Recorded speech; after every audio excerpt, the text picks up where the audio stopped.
ఆశీర్వదించి మమ్ములను గెలిపిస్తే నియోజకవర్గాన్ని అభివృద్ధి చేసే బాధ్యత మాది అని ఎన్డీఏ కూటమి ఒంగోలు పార్లమెంట్ అభ్యర్థి మాగుంట శ్రీనివాసులరెడ్డి, గిద్దలూరు ఎమ్మెల్యే అభ్యర్థి ముతుముల అశోక్ రెడ్డి అన్నారు. పట్టణంలోని విఠా సుబ్బరత్నం కళ్యాణ మండపం వద్ద గిద్దలూరు, రాచర్ల, కొమరోలు మండలాల టీడీపీ, జనసేన, బీజేపీ కార్యకర్తల సమావేశం నిర్వహించారు. కూటమి ఎమ్మెల్యే అభ్యర్థి ముతుముల అశోక్ రెడ్డి, పార్లమెంట్ అభ్యర్థి మాగుంట శ్రీనివాసులరెడ్డి పాల్గొన్నారు. రాష్ట్రంలో ఎన్డీఏ కూటమి అధికారంలోకి రానుందని మాగుంట అన్నారు. వచ్చిన వెంటనే వెలిగొండ ప్రాజెక్టును పూర్తి చేసి ఈ ప్రాంత ప్రజలకు తాగునీరు, సాగునీరు అందిస్తామన్నారు. పశ్చిమ ప్రకాశం అన్ని రంగాలలో అభివృద్ధి టీడీపీ ప్రజా సంఘాలు ప్రభుత్వాన్ని డిమాండ్ చేసినప్పటికీ ఈ ప్రాంత వాసుల సమస్యను జగన్ ప్రభుత్వం పక్కన పెట్టిందని విమర్శించారు.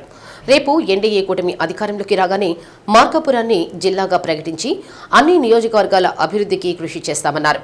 కార్యక్రమంలో జనసేన ఇన్ఛార్జి మధుసూదన్ యాదవ్, గిద్దలూరు, కొమరలు, రాజర్ల మండలాల పార్టీ అధ్యక్షులు మాతాల సుబ్బారెడ్డి, బోనేని వెంకటేశ్వర్లు, కటికే యోగానంద్, మాజీ జెడ్పీటీసీ కుప్ప రంగనాయకులు పాల్గొన్నారు.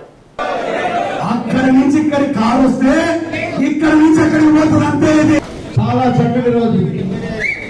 ఎన్నికల సమయంలో మీ ముందుకు వచ్చిన ఇద్దరం కూడా ఎన్డీఏ కూటమి, మోడీ గారు, పవన్ కళ్యాణ్ గారు, చంద్రబాబు నాయుడు గారు అందరు కలిసి నిర్ణయం చేసిన అభ్యర్థులు మేమిద్దరం కూడా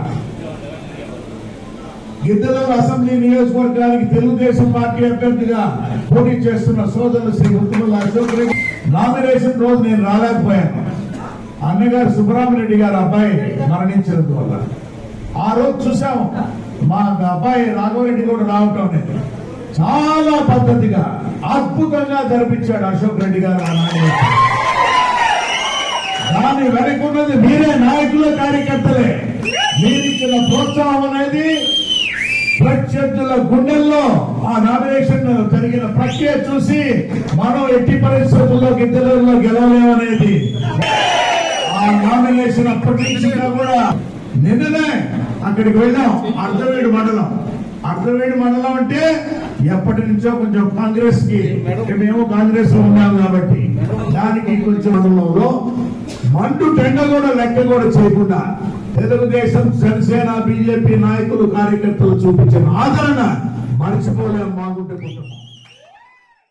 నేను మరలా మీకు చెప్పుకుంటున్నాను, నేను ఈ యొక్క అభివృద్ధి, నేను చెప్పినటువంటి ప్రతి అభివృద్ధిని రేపు మీరు గెలిపించిన తర్వాత నేను చేయకపోతే 2029 ఎన్నికలలో మిమ్మల్ని ఓట్లు కూడా మేము అడగము అనేటువంటి విషయాన్ని మీకు తెలియజేసుకుంటున్నాను.